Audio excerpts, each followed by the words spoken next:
Well, Merry Basketball Christmas. Yes. How did the first day feel? It was a great practice, a lot of energy, obviously excitement, lots of teaching when you're putting in a whole new system, but really, really pleased with our energy. Love our group. Love the culture of the players that we have. We made no promises to anyone coming into camp about their position on this team. What we did promise is we were going to fill that locker room up with great people, and we've done that. So I just love this group. They're going to be a lot of fun to work with. Question for Coach? What's your vision for Zaya during the season? Yeah, Zaya, I think, in the draft, we viewed her as one of the players that was a two-way player coming out of college. You could see her in big games really compete defensively, and she got put on the best players at times. At South Carolina, really competed, so we like that physicality and that the defensive end. I thought she was good in some early actions defensively here in the first practice. So I think, I'm comfortable that she has a chance to be a good defender as she learns more and more about this league. Offensively, we just got to continue to have her have the efficiency she did her senior year at South Carolina. We like her ability to score at multiple levels. So she just got to be patient with herself and learn systems, learn the pro game. And I think she can be a real spark off the bench for us offensively. How's your relationship with Neca to the season change? Yeah, she's one of the best leaders this league has. She's an unbelievable person, even through the interview process. Such a draw to be back with Neca. Started my pro career here in 15, so it's exciting to be back with Neca then. So in a different role, but obviously she's our captain, she's our leader behind the scenes, and we lean on her for a lot. Coach, how do you approach teaching a professional basketball player basketball? One more time. How do you approach teaching a professional basketball player how to play basketball? Yeah, absolutely. So our system, our terminology, our pillars are always going to be different. And what we talk about is they've learned from great coaches at the collegiate level, at the pro level. They've had different coaches.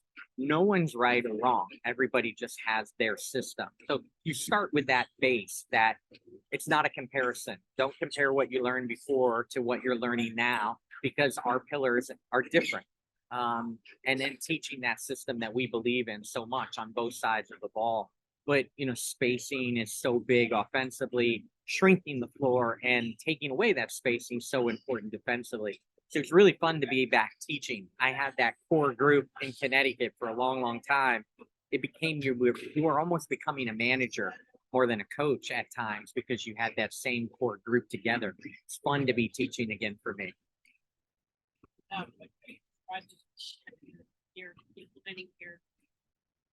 Yeah, again, we want to establish as a very, very physical and aggressive defensive team. We're going to hang our hat at the defensive end as we play to our strengths offensively. So, again, we were very successful at times when I was with the Connecticut team with that physicality. We have a lot of very talented individual defenders. I think as we get our system and pillars in place, we once again can be a very good physical defensive team. You won't have very many cuts.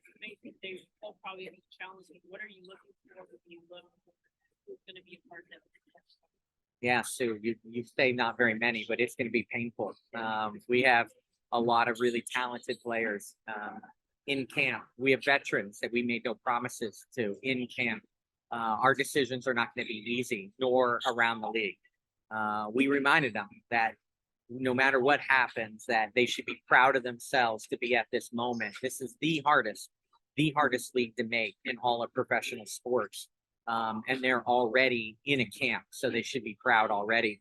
But, we're looking for selfless players. I believe you win in the locker room.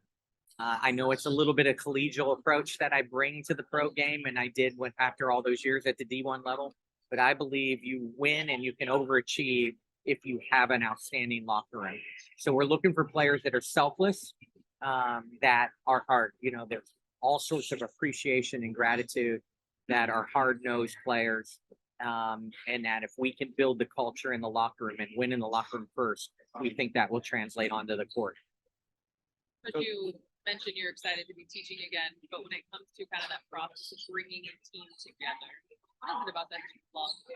Yeah, just I love that family. You know, I love the feeling that you're establishing something really special amongst yourselves. And you know that we're gonna, you know, like we talked about blocking out the noise. You're gonna hear a narrative of what we can't do out there, probably more than what we can do. And we believe in that locker room that we can be special, and we're going to build, and we're going to build, and we're going to build, and we're going to have something special. And we're going to block out that outside noise on people trying to tell us what we can't do. And that bond that comes from that, that you believe that no one believes more than that group in their own locker room believes in each other is fun when it all comes together. In the grand scheme, is this a multi-year approach? I'm not going to put limits on what we can do this year. You know, we obviously know that we have people out for the season. We have people coming back from injuries. We're implementing a new system, but we're not going to put any ceilings on this year. But we're in this for the long haul. And even though I don't have the dual hat anymore, I got a partner in crime in KB, and Karen Bryan is just a terrific leader, and it's fun to be alongside of her. And this is not a 1 year, you know, hit. We're trying to put something that's together that is sustainable. It's really important that not only are building something that can win, but can sustain winning. KB had quite a busy off season, just working behind the scenes and doing all that like professional organization stuff. How do you feel like setting that foundation behind the scenes will help you guys now? Now you're gonna go do the public thing, which go play some basketball. Yeah, it's been fun, and we were aligned in so much of our vision. It's why I accepted the job, because of that alignment with KB. And it all started and rooted with people, doing it with outstanding people. So excited to be on the journey. We have 17 people, and we include De'Erica in that. We include Katie Lou Samuelson in that. We have 17 people here today, and around our team, and 15 of them either were signed in free agency, re-signed in free agency, were drafted. 15 of the 17 believed in our vision, believed in building something special here, believed in the market, believed in the legacy franchise that we are. So it's really fun that it is truly a huge percentage that this was a partnership. This was a belief that they heard from us, heard from KB and I, and elected to come here and join us. So it's an exciting time. Coach, do you have some things, We're gonna do one more question and then move to Zoom. So we'll go right here. do you have some things planned with your team away from the court to kind of like grow with camaraderie? Yeah, for sure. Last night was great team dinner. We have things planned. We go to Phoenix for our first exhibition game. We have things planned while we're on the road in Phoenix. So all that team bonding is a part of it, and we look forward to those opportunities. They're also professionals, and they do have lives, and they do have family. So I got to allow them and not take up all their time. Their balance is really important to me. Jesse's gonna call on some people on the Zoom, but we'll turn it up to make sure everyone can hear. Okay, moving on to Zoom questions. Michael Vopel with ESPN. Can you please start us off? Yeah, thank you. Curt, good to see you. You mentioned how it sort of felt like you were a manager after a while at Connecticut, and you've talked about what this means to you at this point in your career. Can you talk a little bit more about that, just the excitement factor, and then what, if there's an identity that you see being able to be developed from this team, what do you see that being? Yeah, Michael, good to hear you. I don't see you, but I hear you. You know, for me, it truly is, you know, like I tweeted this morning that last night was Christmas Eve and today was Christmas. And I was like, you know, up at 4 a.m. chomping at the bit, ready to go today. And this first day, I've been looking forward to a first day like this in a long, long time. There's something special about building your foundation and building a culture and starting all up again with a whole new group of players. The leadership that we're around, Neca reunited with Chennai, you know, traded for Jasmine Thomas, who's been part of my entire career here in the WNBA head coaching experience. So, it's really, really special to be teaching and creating your own foundation. Our identity, I think early on, our identity is going to be at the defensive end, but our identity is going to be, surrounded by Neca, right? Neca is going to be part of the identity. I believe a collection of post players that are some of the best rim running, slipping, rolling, and separating post players in the league. So between Chene, Neca, Azare, Erica, we have a really, really talented post group. So deja vu, right? I had a really talented post group in Connecticut. Again, our identity in LA here early will be rooted with our post game. Thanks, Coach.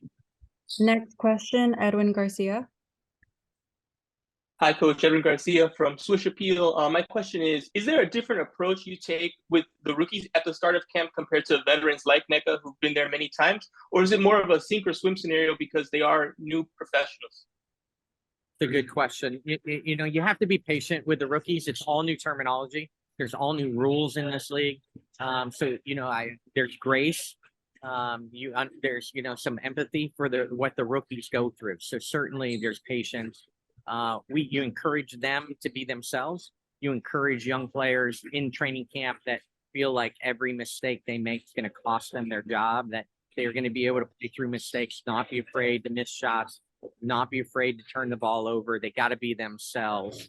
And then there's a comfort level when you watch Neca move out there or the veterans move out there and how talented they are and how they understand this league. And they have a sense of urgency because, they're on the back nines of their career and they want to win and they want to win now. So it's fun to watch the sense of urgency from those veterans, not only in their own game, but to teach the young players as fast as possible. Thank you. Okay, last question, Jennifer Porty. Hi, Jennifer Porty from Let's Talk Women in Basketball podcast. I wanted to know, what is it going to take to help the Los Angeles Sparks win the WNBA title, because they haven't won since 2016? Yeah, I think it starts with creating the right culture and having the right people in the locker room. And I think we're well on our way. I just have to shout out my staff. I strongly shout from the top of the mountain that Chris Kofanis is the top assistant in this league. Bar none, is the best assistant in this league. He's our defensive coordinator. Steve Smith and I are reunited. We worked 3 years in Connecticut. We worked together in LA in 2015. So I have veteran Steve Smith back on our roster.